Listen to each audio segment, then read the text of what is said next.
Hi, everybody. Welcome back to Blaired Out, where we are blaring out the Bible. It is me by myself today, and we are in part 2 of the Leah, Rachel, and Jacob saga.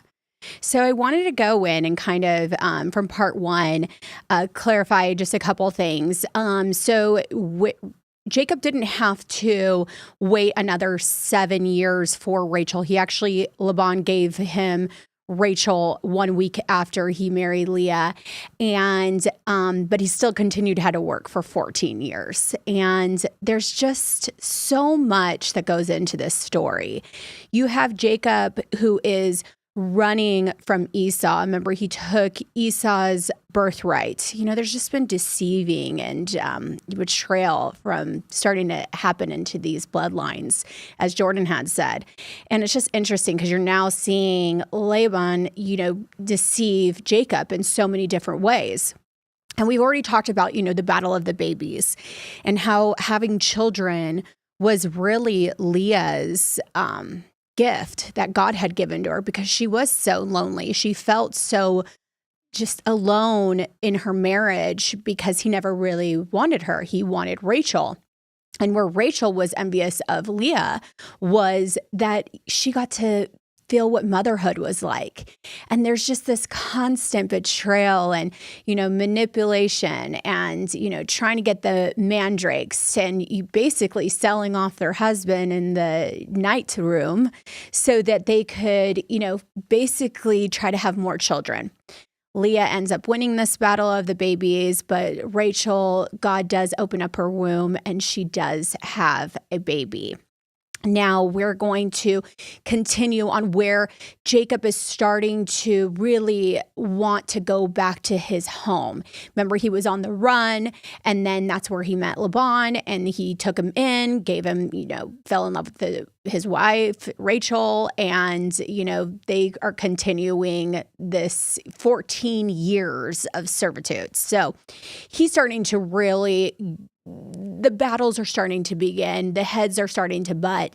He's really feeling taken advantage of, and he wants to go off and be where his home is. That was tradition back then. The man would go back to his home. He would take the wife and take him back to where he was settling. So I'm going to we are focusing a little bit more on Rachel's story this time. You're going to start to hear Jacob's story as well, start to take and play. And then obviously Leah's always in the background, because she is very much there along with her slaves, Bilhah, and I think it's Sarapai, Bilhah and Zilpah. So we are going to hit Genesis 31, 3 through 55. Now you're going to start to see where the relationship between Laban and Jacob are going to really be sour. The Lord said to him, "Go back to the land of your ancestors and to your family, and I will be with you." So he's hearing from God that what he wants is actually God's desire as well.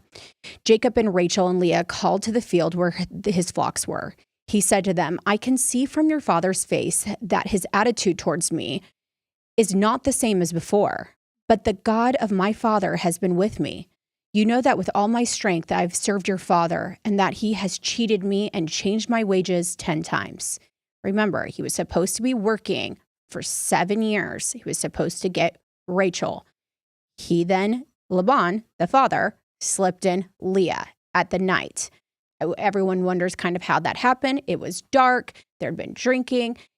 Maybe she didn't speak. Maybe she knew. Maybe she didn't know. We're not really sure. But he did deceive him to get him to work for another 7 years. He says, "Your father has cheated me and changed my wages more than 10 times, but God has not let him harm me. If he said, 'The spotted sheep will be your wages,' then all the sheep were born spotted. If he said, 'The streaked sheep will be your wages,' then all your sheep were born streaked. God has taken away your father's herds and given them to me." So God has given him favor, continued to give him favor. So when Laban was kind of being tricky and saying, "Okay, you know what, whatever your sheep, produce, as long as they're perfect," because say a spotted sheep would be more rare. So he would want to give Jacob whatever was the scarcity. He was Laban wanted to take all the profit. But God was with him. He blessed him. He had favor with God. So whatever Laban would say, the opposite and what would his favor with Jacob would happen. And Laban's kind of figuring this out. He's like, okay, well, if they're coming out spotted, and then I'm going to change it back to where they're pure. And so he keeps switching his wages up, keeps switching the rules up on Jacob. When the flocks were breeding, I saw a dream, and the street spotted and speckled males were mating with the females. In that dream, the angel of God said to me, Jacob. And I said, here I am. And he said, look up and see. All the males that are mating with the flocks are streaked, spotted, and speckled, for I have seen all that Laban has been doing to you. I am the God of Bethel, where you poured oil on the stone marker and made a solemn vow to me. Get up, leave this land, and return to your native land. Now, another thing that you guys are going to know, is that this is where the 12 tribes begin, is really with Rachel, Leah, and the slaves. This is where the production of those tribes become. So then Rachel and Leah answered him, do we have a portion of our inheritance in our father's family? Are we not regarded by him as outsiders? For he has sold us and has certainly spent our purchase price. In fact, all the wealth that God has taken away from our father belongs to us and to our children. So do whatever God has said to you. Because the women now are like, this is our family, and he keeps very much a tight control of whatever their family is doing. Jacob is the provider. Laban keeps taking pretty much everything, and he has very much tight control over all of them. So Jacob got up and put his children and wives on camels. He took all the livestock and possessions he had acquired. Now, he's not trying to take anything that wasn't his. He was taking what his and that was fairly given to him, in both of God and for Laban's circumstances. Whatever Laban had said, God had provided in favor of Jacob, and that's what they're going off and taking. Laban doesn't like this. When Laban had gone to shear his sheep, Rachel stole her father's household idols. And Jacob deceived Laban, the Aramean, not telling him that he was fleeing. He fled with all his possessions, crossed the Euphrates, and headed for the hill country of Gilead. Laban overtakes Jacob. On the third day, Laban was told that Jacob had fled. So he took his relatives with him, pursued Jacob for 7 days, and overtook him in the hill county of Gilead. Remember, Laban doesn't want you to leave. And Jacob did flee. He has every right to leave, but Laban doesn't like this. He almost treats Jacob as his property, that the women and Jacob are his. But God came to Laban, the Aramean, in a dream at night. Watch yourself, God warned him. Don't say anything to Jacob, either good or bad. When Laban overtook Jacob, Jacob had pitched his tent in the hill country, and Laban and his relatives also pitched their tents in the hill country of Gilead. Laban said to Jacob, what have you done? You have deceived me and taken my daughter away like prisoners of war. Why did you secretly flee from me, deceive me, and not tell me? I would have sent you away with joy and singing, with tambourines and lyres. But you didn't even let me kiss my grandchildren and my daughters. You have acted foolishly. I could do only great harm, but last night the God of your father said to me, watch yourself, because he was coming after him. Don't say anything to Jacob, either good or bad. Now you have gone off because you long for your father's family. But why have you stolen my gods? Because he has idols, and Rachel had taken these idols. Jacob answered, I was afraid, for I thought you would take your daughters from me by force. If you find your gods with anyone here, he will not live. Before our relatives point out anything that is yours and take it. Jacob did not know that Rachel had stolen the idols. So he's like, I'm not taking your idols. I would never do that. That's not something that I believe in. And so he's basically like, go look, come see if anybody has taken them. If they have, then you know what? Death to them. Little did he know that his favorite wife is the one who took him. So Laban went into Jacob's tent, Leah's tent, and the tents of the 2 concubines, but he found nothing. When he left Leah's tent, he went into Rachel's tent. Now Rachel had taken Laban's household idols, put them in the saddlebag of the camel, and sat on them. Laban searched the whole tent, but found nothing. She said to her father, don't be angry, my lord, that I cannot stand up in your presence. I'm having my period. So Laban searched, but could not find any household idols. Tricky. She's like, hey, you know what? I'm not going to get up because, technically I'm unclean if I'm on my period and you can't touch me. So she was smart. And the only thing I can really think of why she took these idols is because she was so desperate for a baby. And these idols, a lot of back then, these idols represented like producing and, giving women children. And not that it was good. She should have just left them all behind. But it was still her kind of holding on to what her father, teaching of what his basically faith was. That was not what Jacob's faith was. That's why he says, your father of your God, is saying these things. Jacob's covenant with Laban. So then Jacob became incensed and brought charges against Laban. What is my crime? He said to Laban. What is my sin that you have pursued me? You've searched all my possessions and you have found anything of yours. But here before my relatives and yours, let them decide between the two of us. I've been with you these 20 years. Your ewes and female goats have not miscarried, and I have not eaten the rams from your flock. I did not bring you any of the flock torn by wild beasts. I myself bore the loss.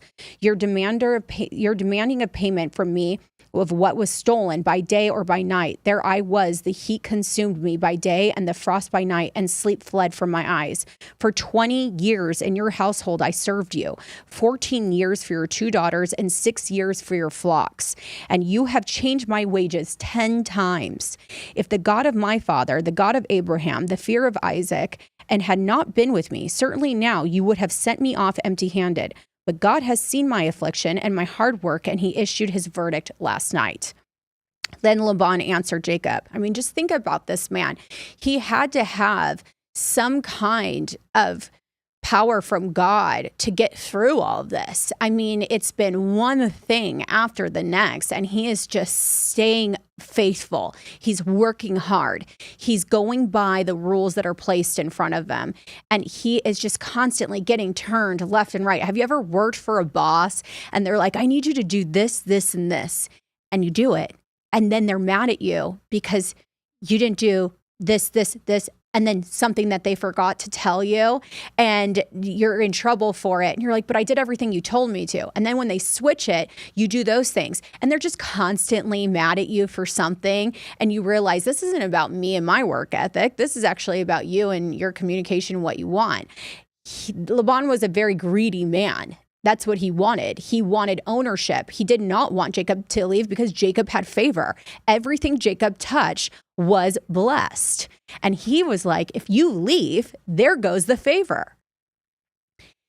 So then Laban answered Jacob, the daughters are my daughters, the children my children, and the flocks my flocks. Everything you see is mine. But what can I do today for these daughters of mine or for the children they have borne? Come now, let's make a covenant, you and I. Let's be a witness between the two of us. So Jacob picked up a stone and set up as a marker. Then Jacob said to his relatives, gather stones, and they took stones and made a mound. Then they ate by the mound, and Laban named the mound Jagar Sahadutha, but Jacob named it Galid. Then Laban said, the mound is a witness between you and me today. Therefore, we place what was called Galid also as Mizpah, for he said, may the Lord watch between you and me when we are out of each other's sight. If you mistreat my daughters or take other wives, though no one is with us, understand that God will be a witness between you and me. Laban also said to Jacob, look at this mound and the marker I have set up between you and me. This mound is a witness, and the marker is a witness that I will not pass beyond this mound to you, and you will not pass beyond this mound and make this marker do me any harm. The God of Abraham and the gods of Nahar, the gods of their father, will judge between us. And Jacob swore by the fear of his father Isaac. Then Jacob offered a sacrifice on the mountain and invited his relatives to eat the meal. So they ate a meal and spent the night on the mountain. Laban got up early in the morning, kissed his grandchildren and daughters, and blessed them. Then Laban left to return home. So they set out for Bethel. This is now they're on their way. And when they were still some distance from Ephrath, Rachel began to give birth, and her labor was difficult. During her difficult labor, the midwife said to her, don't be afraid, for you have another son. This is with Rachel. With her last breath, for she was dying, she named him Benoni, but his father called him Benjamin. So Rachel died and was buried on the way to what was called Bethlehem. Jacob set up a marker on her grave, and it is the marker of Rachel's graves today. I mean, it is so sad. All of this woman wanted was to bear children and to bless her husband with sons. And she did have her first son, which we've talked about a little bit yesterday. And which is Joseph. And we're going to hear more about him because he does have a really big part. But she did have one more son, which was Benjamin. And that is the son of the right-hand man because, Joseph does do miracles. But you think about this and you're here listening to Rachel's story. You've got Leah, who basically won in the sight of people of being, or her family, of what people would look at as being producing these sons, these heirs. She had multiple sons. It came really easy to her. But her relationship with her husband never really came to fruition. He made her feel lonely. He made her feel inadequate. So she at least had this relationship with what a mother has with her sons and her children, of having this blessing of motherhood, where Rachel had the relationship and this love from her husband, but always missed out on what it felt like to be a mother. She felt so incomplete. And when God heard this, he did open up her womb, and she then did have Joshua. But then, of course, she wanted to have another one. And how sad to know that she died in childbirth. And I'm sure, if you dive more into it in the Bible, you see how heartbroken, Jacob is over it. But it just kind of brings me back, like, no story is perfect. When you live your life, you have these plans, right? You're just like, I'm going to do this, this, and this, and everything's going to be perfect. And, even when you're younger, you think, okay, you get asked, what are you going to do when you get older? And you may have an idea of what you want, or you may be clueless, but your plans, what do they say? Make plans and then God laughs, because we try to do so many things ourselves and take it upon ourselves and have control. Again, so many of these stories, it's women and men taking a control upon themselves, not trusting God. And then it kind of all goes sideways until God intervenes and makes it, right. But how many times do we have a really hard time trusting God with our future? It's so difficult. We live in a world today where it's hard. I'm a mom of 3 boys.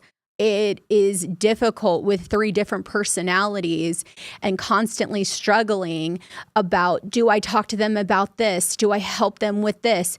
Am I, enabling them in these behaviors because I love them so much? It's really difficult sometimes when you love your family so much that you don't have you're afraid to put boundaries up because then they're going to be mad at you. But as a parent, boundaries are the first step of showing them what true love is. If you just let your kids do whatever, they become so spoiled that they have no clue what a true gift is. And they just think that they've earned every right to do whatever they want. And then they have no boundaries. So as parents, it's very important for us to establish boundaries with our kids and not just give them every single thing they want. And every child is different. You have to parent every child different.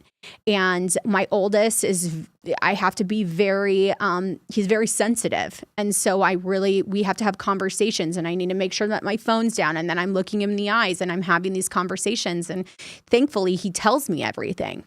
My middle one is, everything's kind of easy for him. He has a ton of friends. He's really good at sports. Life kind of rolls pretty. It changed schools halfway through the season or semester, and immediately had a whole group of the most amazing friends, where my oldest one had a little more difficult time. My youngest, being, the baby, is very much attached to what he likes and what he wants to do. There's definitely some OCD tendencies there. He likes things very structured. And in a family, of 5, structure sometimes can be very difficult. But coming back to what these stories are, is that you realize there's really nothing that you can control in a situation that you don't have that power. I mean, there's loss. and there is people getting fired, and there's things that sometimes we want to say, oh man, the enemy is attacking me. Not all the time. Sometimes it's God shutting doors. Sometimes God's rearranging you or realigning you to be on the path that he has called you to be on. So not all the time is it the enemy. Sometimes it's very much God being like, nope. Okay, you keep trying to go through that door. Nope. I'm going to go ahead and open this door. This is the door I want you to go through. This door is going to be pleasing to me and pleasing to you.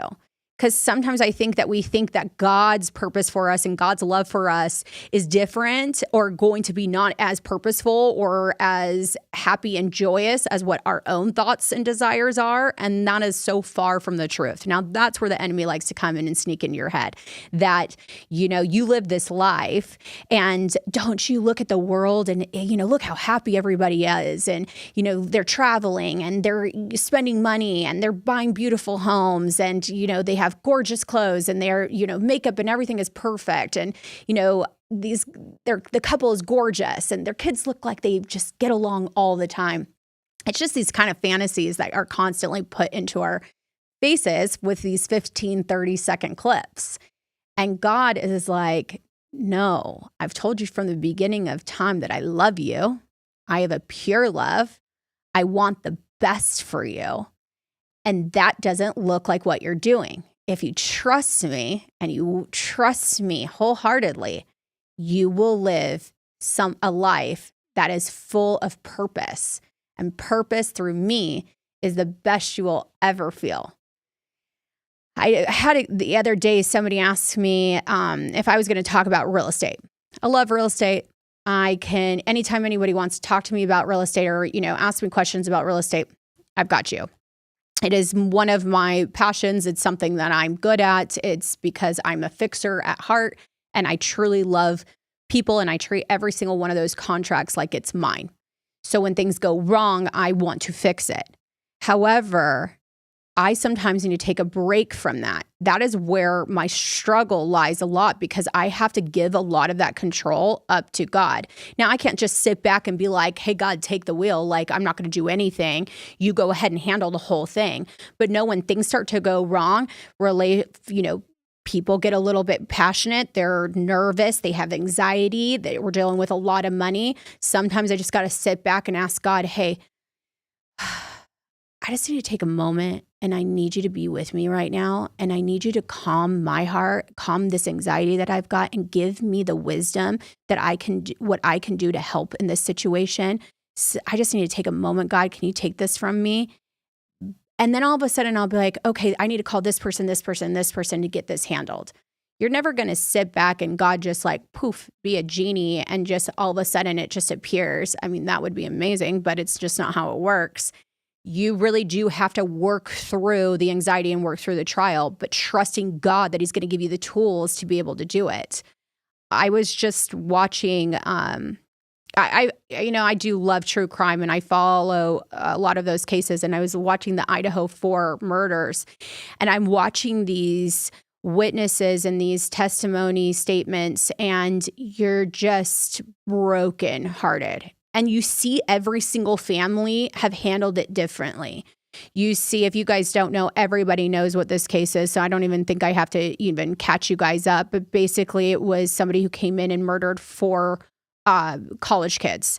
And you see Ethan Chapin, who is one of the girls' boyfriends. You see their family handle this honestly in a way that I don't know is humanly possible. I don't know if they're believers or not, but they sure seem like they have some kind of power over them. They've given a lot of grace. They were obviously devastated. They had triplets, and one of the triplets was murdered. But every step of the way, they have been like, I'm not going to be angry. I'm not going to make our focus about the murder. I'm going to make it about our son. We're going to use this pain that we've gone through, and we're going to create a nonprofit in his name. And they took the worst thing that could ever happen to you and have now, I believe, like granted over 60 scholarships for kids to go to college. They have like Ethan Smiles, which is this, I believe it's a tulip that's named after him, and that every proceeds go for this nonprofit that they're starting. But you just see what this family has gone through. And they took the worst thing and somehow made it better. And you're listening to all of these testimonies and seeing that these witness statements, and you're just seeing the brokenness that's there. And that this world, there's so much brokenness. And even like the last episode when I was talking to you guys about like there could be these little things sometimes that just get to you. We all fall short. The thing that you can do is you can trust God and know that God is the one with the answers. People will always fail you.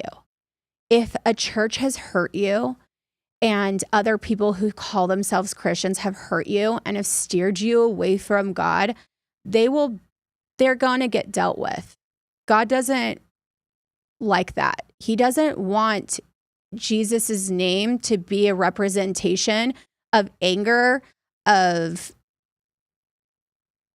deceivingness. He's not, and even sitting there trying to judge you with every single thing you want. It's just not how it works. The more you read in the Bible, you're reading about grace and love, and that everyone in this has made multiple amount of mistakes. The disciples, for goodness sakes, made so many different mistakes. He took the people he could use, and a lot of them were broken. And that's kind of really what I wanted to take with these books and be on this podcast for, is to let you guys know you're not alone. There's a lot of people with church hurt. There's a lot of people who kind of go, it's a Christian podcast, I'm out. But God is calling you. He loves you. He gave his son for you. And every day can be hard. When I was telling about you guys last time about this book, it's The Cure. I want to make sure you guys see it. It makes so much sense to me because we live this life trying to be like pleasing God and pleasing others. And it's constantly about pleasing, and every single day can be just exhausting. You're trying to be perfect all the time. Relationship with Jesus is not a sobriety chip where you make a mistake and you start all over. Like, it's continuous. He loves you through it. He loves you in it. It's that you go and be honest with yourself and honest with God of what you're struggling with, because he already knows. He knows. He knows your sin. He knows what you're struggling with. He knows that deeper rooted, like kind of itch in your heart that feels heavy and that you don't know how to get healed from it. He knows it all. And all he wants you to do is trust him and come to him with those faults, with those problems, with those questions, with those heartaches. He wants you to come to him and talk to him about it. That's when the real relationship starts. That's when you can overcome these little nuances and even the big ones. It's not that you don't want to fall apart when your world crumbles. I've been there. I've wanted to just take a hiatus and a break from the world, sit in my bed, and drink it all away. I wanted to sit in my depression and not be able to get up. I wanted to just sit in it because, one, I didn't know how to overcome it at that point. And two, I felt like I was owed to crumble. I was hurt. And I felt like I needed to feel all of these things because it really, really was hurting. And if I just was like, everything's okay, I'm going to feel guilty about thinking that these really painful things, like it didn't matter to me when they really did. And I tried to be strong. And if I was too strong, people were like, oh, well, you obviously didn't care. And it's like, no, I care, but I got to pick myself up too. But then I never really dealt with the pain because then I'd be like, oh, it's fine. It's okay. And really, sometimes you just need to crumble and give it to God and be like, God, I'm hurting so much right now. And I just need you to show me how to take one step forward and really get the healing going so I can help myself, help my family, and help others. And he does come through. There's so many different pathways you can go with pain. And you can either choose almost like the Chapins where they had the worst thing that ever happened to them. Their son was murdered in one of the worst ways you could ever imagine while they were sleeping in college before they graduate. I mean, it's awful. And they took that pain and now are going out and helping others. And I think through helping others, they get to let his life become a legacy. And that makes them feel like he still has a purpose in their life, which I think is amazing. And then you can have something the same exact happen to another child and you just crumble. And that's going to happen. I mean, the pain doesn't go away with loss. You will always feel that heartache. You'll feel that brokenness.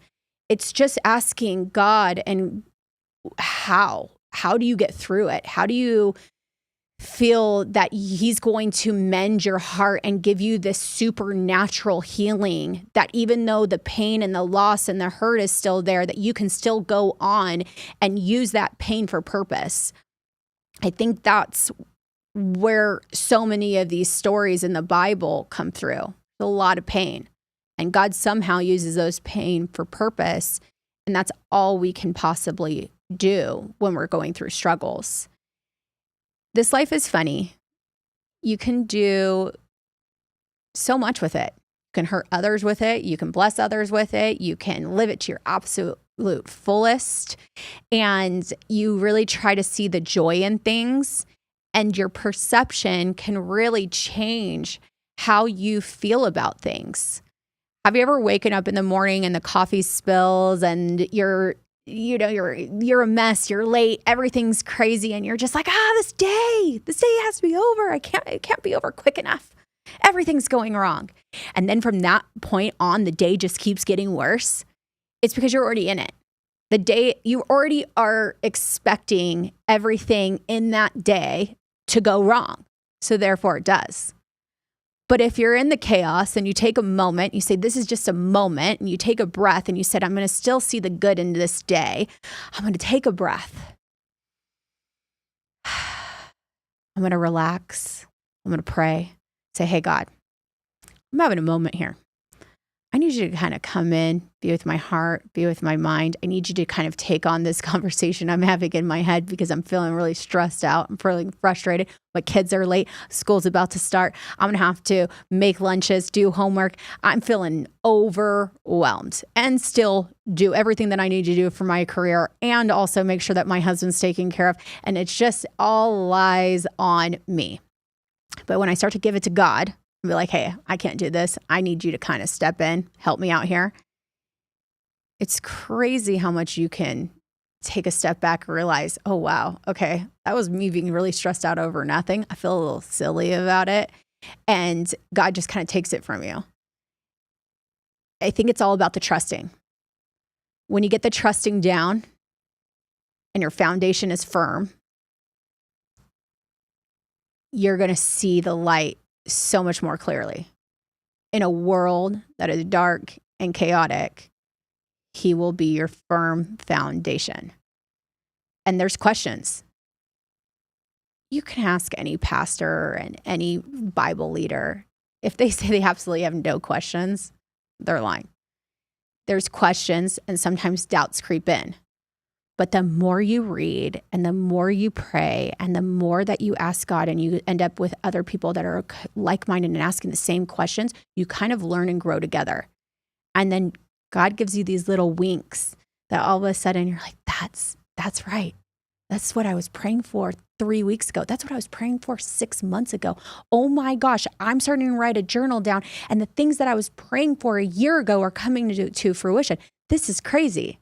So I do suggest you get a journal, write all your prayers down, write all your problems down, write all your stresses down, your anxiety, everything. Write them down and give them to God and see what he does with them. It will show you how much God does intervene into your life when you ask him to. He blesses you. And that's really all I'm here to tell you guys is like, don't put your faith in man. They will fail you all the time. Don't put your faith in me. I'm going to fail you all the time. Don't put your faith in podcasts and books and anything that you can possibly do. They do help and they give you guidance and discernment and understanding sometimes, but everything has to go to God and Jesus. And He's the one you trust in. He's the one who loves you. He's the one who's never going to fail you, especially when you're in a busy life, chaotic life, like being a mom. It's hard. It's not easy. Being a mom is one of the hardest, most blessing that you could ever have, but it's not easy all the time.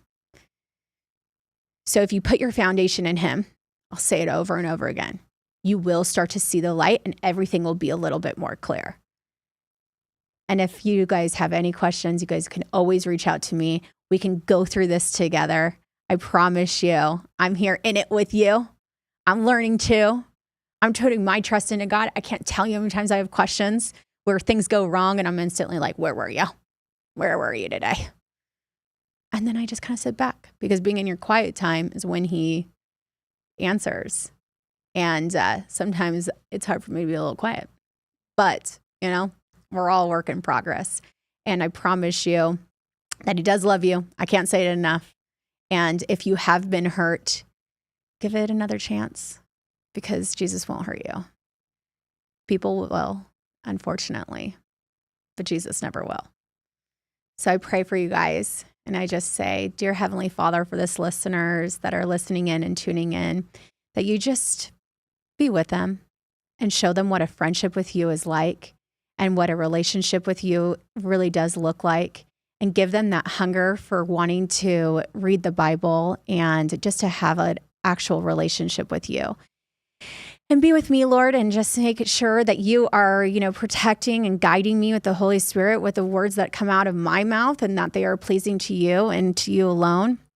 And that I just do what you are created me to be, which is one of your tools.